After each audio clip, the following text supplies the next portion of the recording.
Bismillahirrahmanirrahim. Assalamualaikum warahmatullahi wabarakatuh. Al-Fatihah. A'udzu billahi minasy syaithanir rajim. Bismillahirrahmanirrahim. Alhamdulillahi rabbil alamin. Ar-Rahmanir Rahim. مالك يوم الدين إياك نعبد وإياك نستعين اهدنا الصراط المستقيم صراط الذين أنعمت عليهم غير المغضوب عليهم ولا الضالين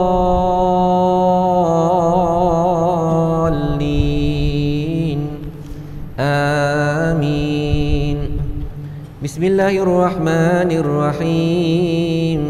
الحمد لله رب العالمين، والصلاة والسلام على أشرف الأنبياء والمرسلين وعلى آله وصحبه أجمعين.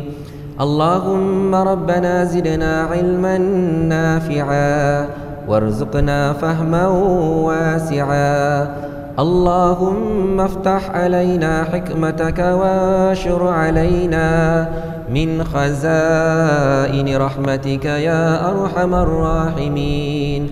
رب اشرح لي صدري ويسر لي أمري واحلل عقدة من لساني يفقه قولي. اللهم يا معلم آدم علمنا ويا مفهم سليمان فهمنا. اللهم فقهنا في الدين وعلمنا التأويل. آمين آمين والحمد لله رب العالمين. Alhamdulillah, wassalatu wassalamu ala rasulillah. Tuan-tuan dan puan-puan yang dirahmati Allah subhanahu wa ta'ala, pertama sekali marilah sama-sama kita panjatkan kesyukuran kepada Allah subhanahu wa ta'ala, kerana pada malam ini alhamdulillah, syukur pada Allah, Allah panjangkan lagi umur kita, Allah berikan kesihatan yang baik kepada kita, Allah kurniakan taufik dan hidayah kepada kita. Bahkan Allah bukakan hati kita dan Allah lapangkan masa kita hingga sama-sama dapat kita datang ke rumah Allah Subhanahu wa taala dan kita dapat beriktikaf di dalamnya. Alhamdulillah, sama-sama dapat kita dirikan solat fardu maghrib secara berjemaah. Alhamdulillah, dan syukur pada Allah Subhanahu wa taala kerana pada malam ni sama-sama dapat kita teruskan lagi pengajian hadis daripada kitab Hadis 40 yang dikarang oleh Al-Imam An-Nawawi rahimahullahu ta'ala. Sebuah kitab yang menghuraikan kepada kita, yang menjelaskan kepada kita tentang dasar-dasar Islam.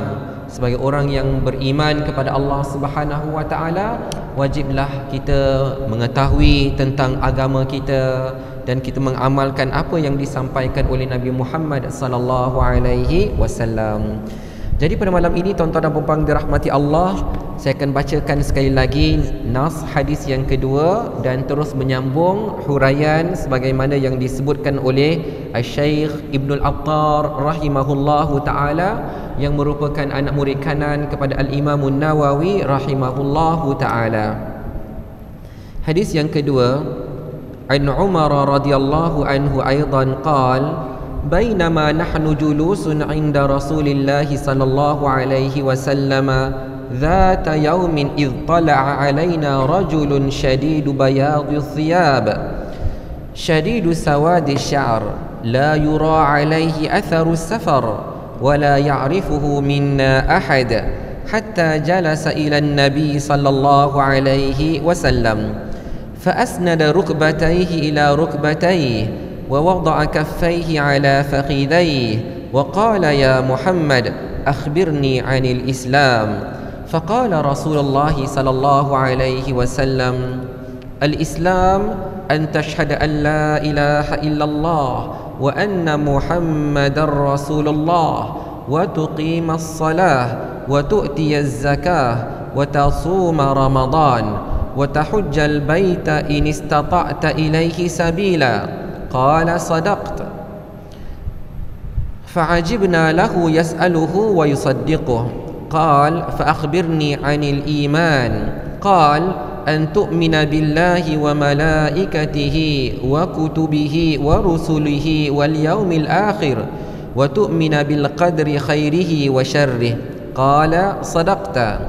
قال فأخبرني عن الإحسان قال أن تعبد الله كأنك تراه فإن لم تكن تراه فإنه يراك. قال فأخبرني عن الساعة قال ما المسؤول عنها بأعلم من السائل. قال فأخبرني عن أماراتها قال أن تلد الأمة ربتها وأن ترى الحفاة العراة العالة رعاء الشاء يتطاولون في البنيان ثم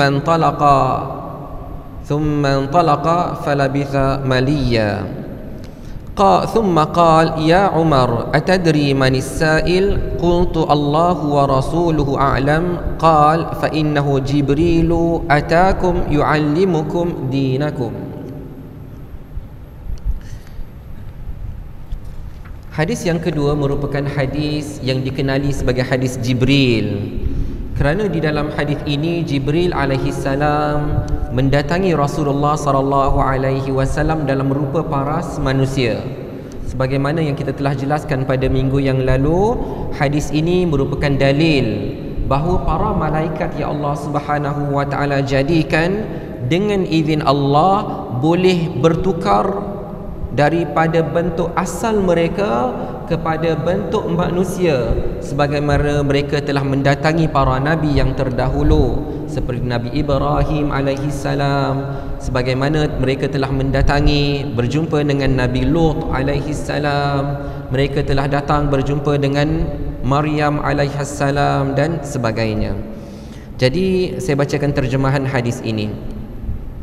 Diriwayatkan daripada Sayyidina Umar radhiyallahu anhu juga, katanya, tatkala kami duduk bersama Rasulullah sallallahu alaihi wasallam pada suatu hari, tiba-tiba muncul di hadapan kami seorang lelaki yang sangat putih pakaiannya, sangat hitam rambutnya, tidak kelihatan padanya kesan-kesan permusafiran, dan tiada seorang antara kami yang mengenalinya. Sehinggalah dia duduk di sisi Nabi Muhammad sallallahu alaihi wasallam, dan dia sandarkan lututnya kepada lutut Nabi dan meletakkan tangannya di atas pahanya, sebagaimana kita dah syarahkan pada minggu yang lalu bahawa malaikat Jibril alaihi salam meletakkan kedua tangannya di atas pahanya sendiri. Lalu berkata, wahai Muhammad, beritahu kepada aku tentang Islam. Maka Rasulullah sallallahu alaihi wasallam bersabda, Islam adalah kamu bersaksi bahawa tiada Tuhan melainkan Allah dan Muhammad itu pesuruh Allah, kamu mendirikan salat, kamu menunaikan zakat, kamu berpuasa pada bulan Ramadan, dan kamu menunaikan haji di Baitullah sekiranya berkemampuan untuk pergi ke sana. Lelaki itu berkata, kamu adalah benar. Maka kami berasa hairan terhadapnya, dia yang bertanya dan dia yang membenarkannya. Lelaki itu berkata lagi, beritahu kepada aku tentang iman. Rasulullah sallallahu alaihi wasallam bersabda, iman itu bahawa kamu beriman kepada Allah, malaikat-malaikatnya, kitab-kitabnya, rasul-rasulnya. Kamu beriman kepada hari kiamat dan beriman dengan ketentuannya yang baik dan buruk. Lelaki itu berkata, kamu adalah benar. Katanya, maka beritahu kepada aku tentang ihsan. Rasulullah sallallahu alaihi wasallam bersabda bahawa ihsan itu kamu menyembah Allah Subhanahu wa taala seumpama kamu melihatnya, maka sekiranya kamu tidak mampu melihatnya, sesungguhnya dia melihat kamu. Katanya, kamu adalah benar. Katanya, maka beritahu kepada aku tentang kiamat. Rasulullah sallallahu alaihi wasallam menjawab, tidaklah orang yang ditanya itu lebih mengetahui daripada orang yang bertanya. Lelaki itu berkata, maka beritahu tentang tanda-tanda kiamat. Rasulullah sallallahu alaihi wasallam bersabda, bahawa seorang hamba perempuan melahirkan tuannya.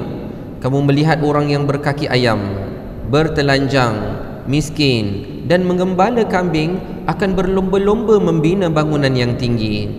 Kemudian lelaki itu beredar. Lalu aku terdiam beberapa ketika, kata Sayyidina Umar. Kemudian baginda bersabda, wahai Umar, adakah kamu tahu siapakah yang bertanya itu? Aku menjawab, Allah dan Rasulnya lebih mengetahui. Sabda Rasulullah SAW, sesungguhnya Jibril datang kepada kamu, dia mengajarkan kepada kamu tentang agama kamu. Jadi tuan-tuan dan puan-puan dirahmati Allah Subhanahu wa taala, sebagaimana kita maklum dan kita telah bicarakan pada minggu yang lalu, di dalam hadis Jibril ini, malaikat Jibril alaihi salam dengan satu tujuan, iaitu sebagaimana baginda sallallahu alaihi wasallam sebutkan pada penghujung hadis, bahawa malaikat Jibril alaihi salam datang kepada kalian untuk mengajarkan agama kepada kalian, ya. Mengajar agama dengan cara bagaimana? Dengan mengajukan soalan kepada Nabi Muhammad sallallahu alaihi wasallam. Dan kita tahu bahawa malaikat Jibril alaihi salam telah melontarkan 5 soalan. Malaikat Jibril alaihi salam telah memberikan 5 soalan kepada Nabi Muhammad sallallahu alaihi wasallam. Semua dijawab oleh baginda kecuali satu saja. Apabila malaikat Jibril alaihi salam bertanya tentang kiamat, maka Rasulullah sallallahu alaihi wasallam menjawab bahawa yang bertanya, iaitu malaikat Jibril alaihi salam, lebih mengetahui daripada orang yang ditanya, lebih mengerti berbanding Nabi Muhammad sallallahu alaihi wasallam. Jadi daripada 5 soalan malaikat Jibril alaihi salam, ada 4 jawapan yang mesti kita tahu. Sebagai orang yang beriman kepada Allah Subhanahu wa taala, kita mesti tahu tentang perkara-perkara ni, ya. Mana mungkin kita menjadi seorang yang benar-benar beriman kepada Allah sedangkan kita tidak tahu apa yang ada pada rukun-rukun iman. Bagaimana kita nak mengaku bahawa kita adalah Muslim yang sejati sedangkan kita sendiri tidak tahu, bahkan tidak mengamalkan apa yang ada dalam rukun Islam? Tak mungkin, ya. Tak mungkin dia kata saya Muslim sejati, daripada lahir saya Muslim, tapi tuan-tuan dan puan-puan dirahmati Allah, dia tidak mengerjakan salat, dia tidak berpuasa Ramadan, dia tidak menunaikan zakat. Tak mungkin dia Muslim yang sejati. Jadi tuan-tuan dan puan-puan dirahmati Allah, untuk menjadi seorang yang Muslim yang sejati, mukmin yang sejati, bahkan muhsin, tanpa kita tahu muhsin itu apa, bagaimana kita boleh menjadi seorang yang muhsin? Maka tuan-tuan dan puan-puan dirahmati Allah, datangnya malaikat Jibril alaihi salam kepada Rasulullah sallallahu alaihi wasallam mengajukan soalan, dan baginda menjawab agar kita tahu apakah itu Islam, apakah itu iman, apakah itu ihsan, dan apakah itu tanda-tanda hari kiamat. Jadi tuan-tuan dan puan-puan dirahmati Allah Subhanahu wa taala, kita terus melihat muka surat yang ke-33 sebagaimana yang disyarahkan oleh Asy-Syaikh Ibnul Attar rahimahullahu taala pada tajuk Jalinan Islam dan Iman.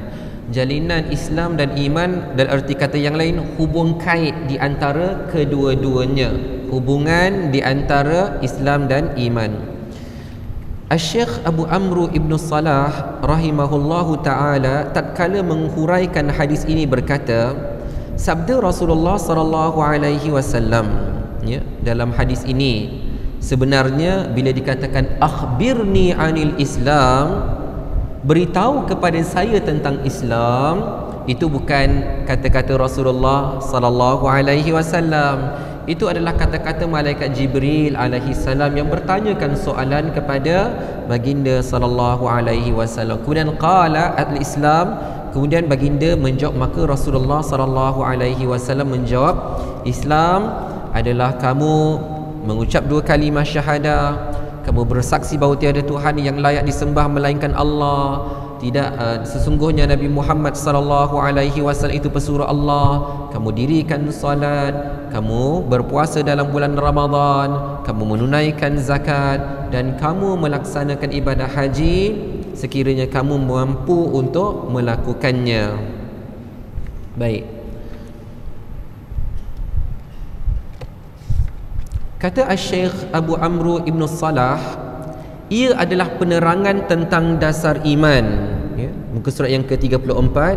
Ia adalah penerangan tentang dasar iman, iaitu penyerahan secara zahir. Menentukan keislaman secara zahirnya ditetapkan dengan 2 kalimah syahadah. Ditambah baginya solat, zakat, puasa dan haji. Hal ini kerana ia adalah syiar Islam yang paling utama, dan dengan melaksanakannya perkara tersebut akan menyempurnakan maksud penyerahannya. Sebaliknya, dengan meninggalkannya akan menggambarkan perlucutan keislamannya. Jadi tuan-tuan dan puan-puan dirahmati Allah Subhanahu wa taala, saya berhenti pada 2 perenggan ini untuk memberikan sedikit huraian. Tuan-tuan dan puan-puan dirahmati Allah, bila dibacakan hadis Jibril, ya, kepada kita, maka para ulama menyebutkan bahawa kita harus tahu perbezaan yang ketara di antara iman dan Islam. Tapi sebelum kita mengetahui perbezaan di antara kedua-duanya, kita harus tahu sekiranya dalam mana-mana ayat Al-Quran, bila mana disebutkan iman saja, bila yang disebutkan iman saja, maka ia mencakupi iman dan Islam. Begitulah juga sebaliknya tuan-tuan dan puan-puan dirahmati Allah, yang perlu kita faham bila mana kita baca mana-mana ayat di dalam Al-Quran yang menyebut tentang Islam saja, maka kalimah Islam itu mencakupi Islam dan iman. Dia bergandingan di antara satu sama yang lain. Dia tidak terpisah, ya. Jadi tuan-tuan dan puan-puan dirahmati Allah Subhanahu wa taala, contohnya bila mana Allah Subhanahu wa taala berfirman, wa raditu lakumul islama dina, dan aku meredai Islam sebagai agama. Jadi Islam yang disebutkan tanpa ada kalimah iman di sampingnya, maka ia merujuk kepada Islam dan iman, kedua-duanya datang bersama-sama. Tetapi bila mana dalam satu-satu nas, sama ada Al-Quran ataupun dalam hadis, yang kedua-duanya disebutkan ada Islam dan ada iman, maka pada ketika itulah kita akan memperincikan satu persatu.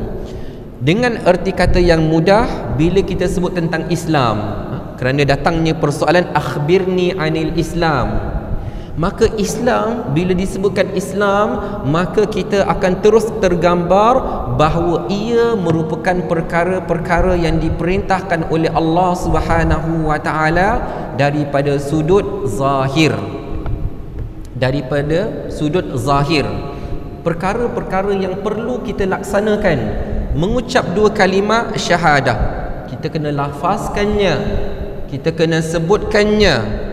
Tapi dalam masa yang sama kita iqrar, kita mengakuinya di dalam hati. Tetapi kalimah syahadah itu sendiri mesti dilafazkan, maka itu zahir, nampak. Yang kedua, wa tuqimas salah, dan kamu dirikan salat, maka salat itu perlu dizahirkan, di amalan zahir, amalan anggota badan kita perlu dilakukan. Sebab itu tuan-tuan dan puan-puan dirahmati Allah, bila mana ada ajaran-ajaran yang kata bahawa solat itu niat saja, tak memadai tuan-tuan dan puan-puan dirahmati Allah. Kerana bila mana disebutkan tentang rukun-rukun Islam, dia adalah perbuatan-perbuatan zahir yang boleh dilihat, yang berlakunya perbuatan dengan anggota badan kita. Wa tasuma Ramadan, dan kamu berpuasa dalam bulan Ramadan. Kita menahan diri kita daripada makan dan minum. Itu perbuatan yang zahir, ya. Kemudian menunaikan zakat, maka itu perbuatan yang zahir. wa tahujjal bait, dan kalian melaksanakan ibadah haji. Itu ibadah dan amalan yang zahir. Maka tuan-tuan dan puan-puan dirahmati Allah, bila kita katakan tentang Islam, maka kesemuanya itu merujuk kepada perkara-perkara yang zahir. Dan sebagai orang yang beragama Islam, kita wajib melaksanakannya. Kita wajib melaksanakannya. Tak boleh salah satu pun kita tinggalkan, kecuali ada pengecualian tuan-tuan dan puan-puan dirahmati Allah bagi orang yang fakir, yang miskin, yang tidak berkemampuan, maka mereka tidak perlu melaksanakan ibadah zakat kerana ketidakmampuan mereka. Bahkan merekalah yang menjadi asnaf, merekalah yang menjadi penerima kepada zakat tersebut. Begitulah juga tuan-tuan dan puan-puan dirahmati Allah bagi orang yang uzur, bagi orang yang tak larat, yang sakit, yang terlalu tua, yang tidak mampu untuk berpuasa, diangkat daripada mereka hukum untuk berpuasa dalam bulan Ramadan. Jadi tuan-tuan dan puan-puan dirahmati Allah, itu bila mana datangnya pengecualian. Adapun orang yang sihat wal afiat, orang yang sudah baligh, yang berakal, ya, maka mereka wajib melaksanakannya. Jadi tuan-tuan dan puan-puan dirahmati Allah, itulah yang kita boleh katakan tentang Islam.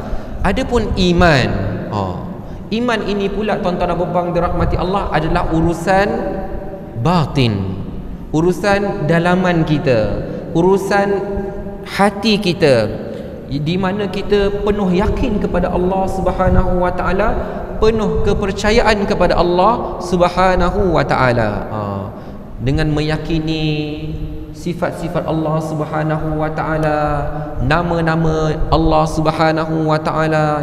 Jadi kita beriman kepada Allah, beriman kepada para malaikatnya, beriman kepada rasul-rasulnya.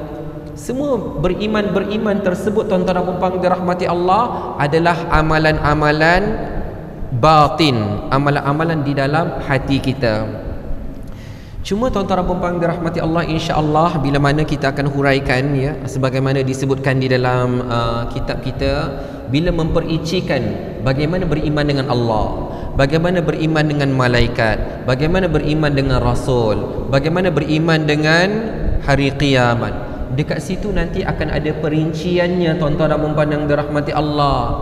Kerana kalaulah ditanya kepada kita, adakah kamu beriman kepada Allah, beriman kepada para malaikatnya, saya yakin semua orang akan jawab, ya, saya beriman. Tetapi kadang-kadang tuan-tuan dan puan-puan dirahmati Allah, ada ketikanya bagaimana kita nak mengukur iman itu, ya. Kadang-kadang kita kata kita beriman kepada para malaikat, ada kiraman katibin, ada para malaikat yang mulia yang mencatat amalan-amalan kita, ada malaikat raqib dan atid. Tetapi tuan-tuan dan puan-puan dirahmati Allah, kadang-kadang ada orang yang bila mana dia melakukan dosa kepada Allah, seolah-olah malaikat tu tak ada. Dia kata dia beriman kepada malaikat, dia yakin bahawa ada malaikat yang mencatat setiap perbuatan dia, tetapi ketika dia sedang melakukan dosa kepada Allah, dia rasa seolah-olah tak ada malaikat yang sedang mencatat perbuatan dia, sehingga dia melanggar perintah Allah Subhanahu wa taala, dia melakukan maksiat kepada Allah, seolah-olah tidak ada malaikat yang menyaksikannya. Jadi bagaimana dia kata saya beriman kepada Allah, saya beriman kepada para malaikatnya, saya tahu ada malaikat yang mencatat, tapi dalam masa yang sama dia tegar melakukan dosa kepada Allah Subhanahu wa taala. Bagaimana nilai imannya kalau begitu? Jadi tuan-tuan dan puan-puan dirahmati Allah Subhanahu wa taala, nanti kita akan sampai kepada satu persatu bila mana disebutkan tentang beriman kepada Allah, bagaimana beriman kepada Allah, insya-Allah kita akan huraikan insya-Allah. Jadi tuan-tuan dan puan-puan dirahmati Allah Subhanahu wa taala, ya. Jadi untuk membezakan di antara Islam dan iman, ataupun dalam erti kata yang biasa kita gunakan untuk membezakan apa itu rukun iman dan rukun Islam, maka rukun Islam itu merujuk kepada perbuatan-perbuatan yang zahir, ya. Manakala rukun iman itu adalah apa yang kita yakini dalam hati kita, dalam i'tiqad kita, kepercayaan kita kepada Allah, kepada para malaikat, kepada para rasul, kepada kitab-kitab, ya, yang diutuskan oleh Allah Subhanahu wa taala, kepada hari kiamat dan qada dan qadar, ya, ketentuan Allah Subhanahu wa taala sama ada yang baik maupun yang buruk. Baik, saya sambung dulu. Kalimah iman dalam kisah delegasi Abdul Qais dimaksudkan dengan dua kalimah syahadah, solat, zakat, puasa Ramadan dan memberi 1/5 harta rampasan perang. Atas dasar inilah tidak dinamakan seseorang itu mukmin secara mutlak terhadap sesiapa yang mengerjakan dosa besar atau meninggalkan perkara fardu, kerana Rasulullah sallallahu alaihi wasallam bersabda, la yasriqu as-sariqu hina yasriqu wa huwa mu'min wa la yazni az-zani hina yazni wa huwa mu'min. Artinya, tidaklah seorang pencuri itu akan mencuri tatkala dia seorang mukmin, dan tidaklah seorang penzina akan berzina tatkala dia seorang mukmin. Apa maksudnya tuan-tuan dan puan-puan dirahmati Allah Subhanahu wa taala? Maksudnya ketika seseorang itu sedang beriman kepada Allah. Apa maksud saya? Kita perlu tahu kaedah iman, kerana dalam diri kita semua ada iman, insya-Allah. Konsep pada iman ini tuan-tuan dan puan-puan dirahmati Allah yang perlu kita tahu. Al-imanu yazidu wa yanqus. Itu memang kita kena tahu.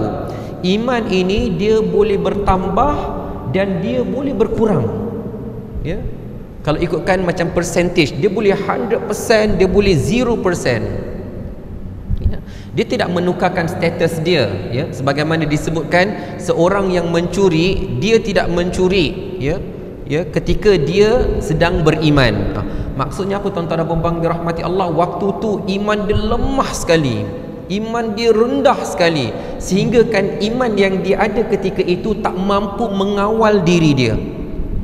Sedangkan seseorang yang imannya sedang kuat tuan-tuan dan puan-puan dirahmati Allah, maka kalaupun ada apa-apa yang dia boleh lakukan, ya, dia nak mencuri boleh, tak ada siapa-siapa nampak, dia tetap tak akan mencuri tuan-tuan dan puan-puan dirahmati Allah. Ada duit yang jatuh, tak ada siapa-siapa tahu, jumlahnya besar, tapi bila dia ada iman, dia tak akan ambil walaupun sedikit. Jadi tuan-tuan dan puan dirahmati Allah, tapi apabila seseorang itu imannya goyah, imannya kurang, ya, maka macam-macam yang akan masuk dalam hati dia. Tak apa, ambil dulu, kebetulan tengah perlukan, nanti bayar semula, lepas tu kita sedekah, macam-macam lah dia fikir, jadi dia ambil. Maka ketika itu tuan-tuan dan puan dirahmati Allah, yang boleh digambarkan adalah betapa lemahnya iman dia pada ketika itu. Jadi apa yang kita kena tahu lagi, iman itu akan bertambah dengan ibadah kepada Allah Subhanahu wa taala. Iman itu bertambah dengan ibadah, dan iman itu berkurang disebab melakukan maksiat kepada Allah Subhanahu wa taala. Jadi bila mana seseorang itu melakukan dosa kepada Allah, imannya berkurang dan berkurang dan berkurang, maka ketika itulah dia akan terdedah kepada maksiat. Jadi tuan-tuan dan puan-puan dirahmati Allah, bila sebut maksiat, dia melibatkan dosa. Dan bila kita kata dosa, bukan melibatkan perkara-perkara yang terlarang saja. Jangan mencuri, jangan berjudi, jangan minum arak, jangan berzina, jangan. Dia bukan sekadar melibatkan yang jangan-jangan saja. Tetapi tuan-tuan dan puan-puan dirahmati Allah, bila mana iman seseorang itu lemah, maka dia akan terdedah kepada meninggalkan perintah Allah Subhanahu wa taala. Solat fardu yang 5 waktu itu lemah, tak boleh nak buat, tak boleh nak buat. Kenapa tuan-tuan dan puan-puan dirahmati Allah? Sedangkan orang yang meninggalkan solat, dia berdosa kepada Allah Subhanahu wa taala, dia menanggung dosa. Tapi kenapa dia tegar, dia sanggup tinggalkan solat? Sebab imannya lemah. Maka sebab itu tuan-tuan dan puan-puan dirahmati Allah Subhanahu wa taala, penting kepada kita semua untuk usaha untuk meningkatkan iman kita kepada Allah, untuk meningkatkan ketakwaan kepada Allah Subhanahu wa taala. Maka sebab itu iman itu akan bertambah bila mana kita beribadah kepada Allah. Cuma untuk beribadah dia memerlukan kepada ilmu, ya. Untuk kita nak beribadah agar iman kita meningkat, agar iman kita kuat, dia perlukan kepada ilmu. Kena belajar apa ibadah yang kita nak buat. Adakah memadai kita beribadah yang fardu saja? Cukup ke? Maka tak cukup tuan-tuan dan puan-puan dirahmati Allah. Sebab tu diajarkan kepada kita amalan-amalan yang sunat. Baca Al-Quran, berzikir, bertahmid, berdoa, berselawat ke atas Nabi Muhammad sallallahu alaihi wasallam, beristighfar. Ini semua amalan harian tuan-tuan dan puan-puan dirahmati Allah. Ya. Kalau kita ikutkan dalam seharian, yang wajib ke atas diri kita, yang wajib, yang mesti buat, tak buat berdosa, adalah solat saja. Solat saja. Jadi sekiranya hari itu tuan-tuan dan puan-puan dirahmati Allah, kita tak buka Al-Quran, ya, kita tak buka Al-Quran, dan tak berdosa hari itu tuan-tuan dan puan-puan dirahmati Allah. Kalau hari itu kita tak ambil tasbih dan berzikir, beristighfar, tak dosa. Tetapi tuan-tuan dan puan-puan dirahmati Allah, kita telah kerugian, kita telah rugikan hari tersebut kerana kurangnya ibadah kita kepada Allah Subhanahu wa taala. Sedangkan hari kita itu harusnya dipenuhi dengan amalan-amalan fardu dan dihiasi dengan amalan-amalan yang sunat. Sedekah hari-hari, baca Al-Quran hari-hari, berselawat hari-hari, ya, jaga solat-solat sunat itu hari-hari, baca Al-Quran hari-hari, istighfar hari-hari. Semua amalan-amalan ini dia akan teguhkan iman kita kepada Allah Subhanahu wa taala, ya. Kemudian kata Syekh Ibn Al-Attar rahimahullahu taala, oleh itu kalimat Islam merangkumi dasar iman, iaitu keyakinan dalam hati dan turut merangkumi segala perbuatan taat kepada Allah Subhanahu wa taala, ya. Dah masuk ke waktu isyak? Belum lagi. Belum lagi. Okey. Kata Syekh Abu Amru rahimahullahu taala berkata, pengecualian terhadap apa yang kami nyatakan dan kami tegaskan, iman dan Islam itu ada kalanya terhimpun dan ada kalanya terpisah. Semua orang mukmin ialah muslim, tetapi bukan semua orang muslim itu mukmin.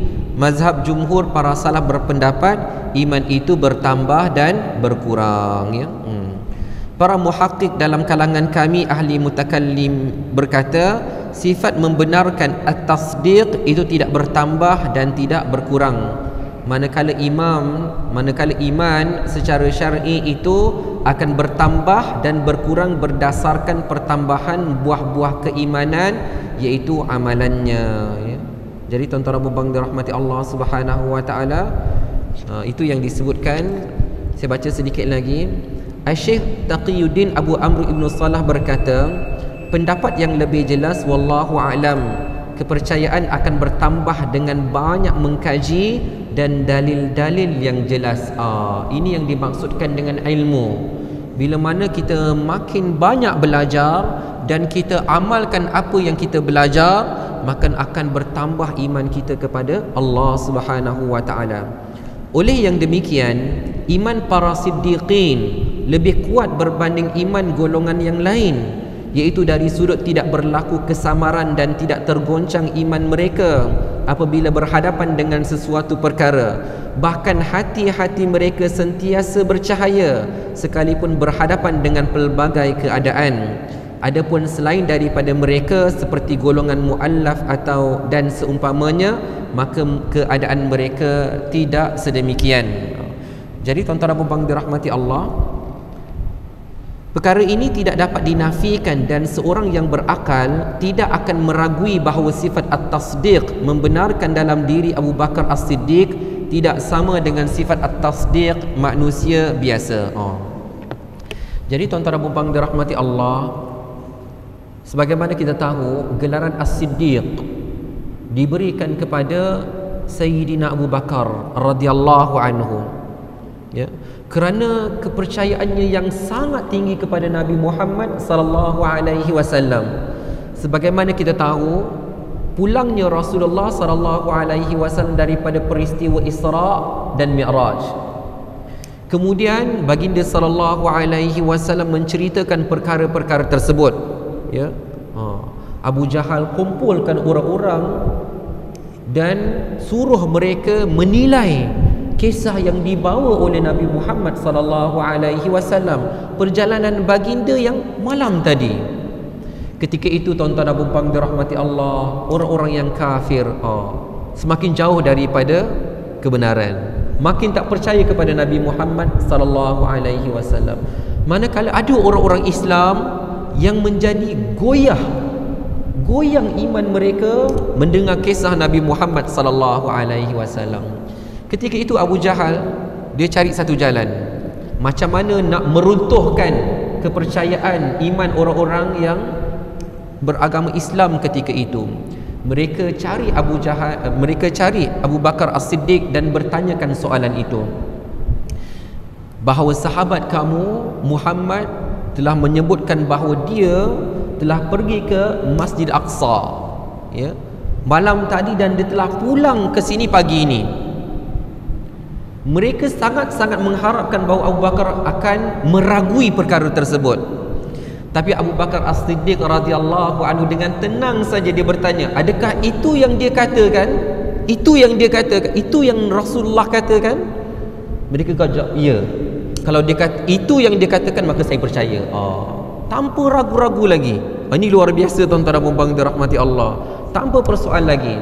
Jadi ada dalam riwayat yang lain tuan-tuan dan puan-puan dirahmati Allah Subhanahu wa taala disebutkan, seandainya di sisi aku ini ada satu dinding, ya, ada satu dinding, dan dinding itu berwarna putih, ya. Kemudian kalaulah Rasulullah mengatakan dia berwarna hitam, maka aku akan katakan warna dia hitam walaupun warna dia putih, dan aku akan mendustakan mata aku.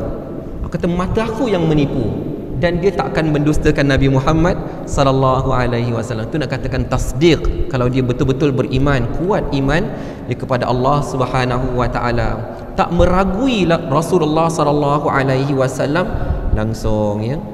Oleh yang demikian, Al-Imam Al-Bukhari menyebut dalam kitab sahihnya, Abu Mulaikah berkata, aku berjumpa dengan 30 orang sahabat Nabi radhiyallahu anhum, kesemua mereka takut sifat munafik terkena pada diri mereka.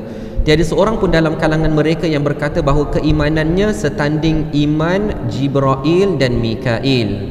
Wallahu a'lam. Adapun menyebut kalimat iman dengan maksud amalan, maka para ulama al-ahlul haq bersepakat membolehkannya. Terdapat banyak dalil, antaranya ialah firman Allah Subhanahu wa taala, wa ma kana Allahu liyudhi'a imanakum, dan Allah tidak akan menghilangkan bukti iman kamu. Para ulama bersepakat ijma' bahawa iman kamu itu bermaksud solat-solat kamu. Jadi insya-Allah tuan-tuan dan puan-puan dirahmati Allah Subhanahu wa taala, kita akan sambung bab, ya, huraian beriman kepada qadar dalam pertemuan yang akan datang insya-Allah. Cuma pertemuan yang akan datang tu wallahu alam, ya, mudah-mudahan Allah Subhanahu wa taala, ya, berikan keselamatan kepada kita semua insya-Allah, dan kita berharap kepada Allah Subhanahu wa taala dalam tempoh PKPB, di mana dimaklumkan bahawa makluman awal lah bahawa seperti biasa masjid-masjid, ya, hanya dihadiri oleh yang bertugas sahaja, ya. Jadi para jemaah tak dapat datanglah ke rumah Allah Subhanahu wa taala dalam tempoh sebulan ini. Jadi saya nasihatkan diri saya dan tuan-tuan dan puan-puan yang dirahmati Allah Subhanahu wa taala, terus beramal soleh. Terus beramal soleh walaupun kita tak dapat datang ke masjid, walaupun kita tak dapat datang ke surau. Terus berbanyakkan ibadah kepada Allah Subhanahu wa taala. Jangan jadikan ini satu keadaan yang akan menyebabkan iman kita berkurangan. Dengan kurangnya amalan kita, kurang baca Al-Quran, kurang datang masjid, kurang solat jamaah, kurang ini, hingga menyebabkan iman kita juga berkurang. Jadi saya nasihatkan diri saya dan tuan-tuan dan puan-puan yang dirahmati Allah Subhanahu wa taala, manfaatkan masa. Manfaatkan masa untuk beribadah kepada Allah Subhanahu wa taala, berdisiplin dalam melaksanakan ibadah kepada Allah Subhanahu wa taala. Salat dilakukan secara berjemaah dengan ahli keluarga, bacaan al-Quran juga dilakukan bersama-sama dengan ahli keluarga, ya. Ambil masa, ya, sepanjang PKP ini dan PKPB inilah, sebagaimana yang kita maklum PKP yang hari itu pun banyak kelas-kelas agama yang dilakukan secara online, ya. Kita ambil peluang untuk tambah ilmu kita agar bertambah amalan kita, agar akhirnya bertambah iman kita kepada Allah Subhanahu wa taala. Jadi tuan-tuan dan puan-puan dirahmati Allah Subhanahu wa taala, mudah-mudahan Allah Subhanahu wa taala terus berikan keselamatan kepada kita insya-Allah. Mudah-mudahan Allah Subhanahu wa taala terus berikan taufik dan hidayah kepada kita untuk terus beramal salih insya-Allah. Jadi yang baik itu datang daripada Allah Subhanahu wa taala, yang salah dan silap itu daripada kelemahan diri saya sendiri. Saya mohon ampun daripada Allah dan saya mohon kemaafan daripada tuan-tuan dan puan-puan yang dirahmati Allah Subhanahu wa taala. Wa barakallahu fikum wa jazakumullahu khairan katsira. Terima kasih kepada semua yang hadir dan syukur pada Allah Subhanahu wa taala dalam tempoh yang sekejap ini Allah Subhanahu wa taala bagi peluang untuk kita hadirkan diri ke rumah Allah Subhanahu wa taala. Sesungguhnya nikmat iman dan nikmat ibadah tu sangat-sangat manis bila mana kita dapat melakukannya. Jadi kita akan berjumpa lagi insya-Allah dalam masa-masa yang akan datang. Kita akhiri kuliah kita dengan tasbih kafarah dan suratul asr. Bismillahirrahmanirrahim. Wal asr innal insana lafi khusr illa alladhina amanu wa 'amilus salihat wa tawasaw bil haqqi wa tawasaw bis sabr. Subhanakallahumma wa bihamdika asyhadu an la ilaha illa anta astaghfiruka wa atubu ilaik. Bismillahirrahmanirrahim. Alhamdulillahi rabbil alamin, wassalatu wassalamu ala asyrafil anbiya'i wal mursalin wa ala alihi wa sahbihi ajma'in. اللهم إنا نسألك علما نافعا ورزقا طيبا وعملا متقبلا. ربنا آتنا من لدنك رحمة وهيئ لنا من أمرنا رشدا. ربنا آتنا في الدنيا حسنة وفي الآخرة حسنة وقنا عذاب النار. وصلى الله على سيدنا محمد وعلى آله وصحبه وسلم. والحمد لله رب العالمين. وبارك الله فيكم والسلام عليكم ورحمة الله وبركاته.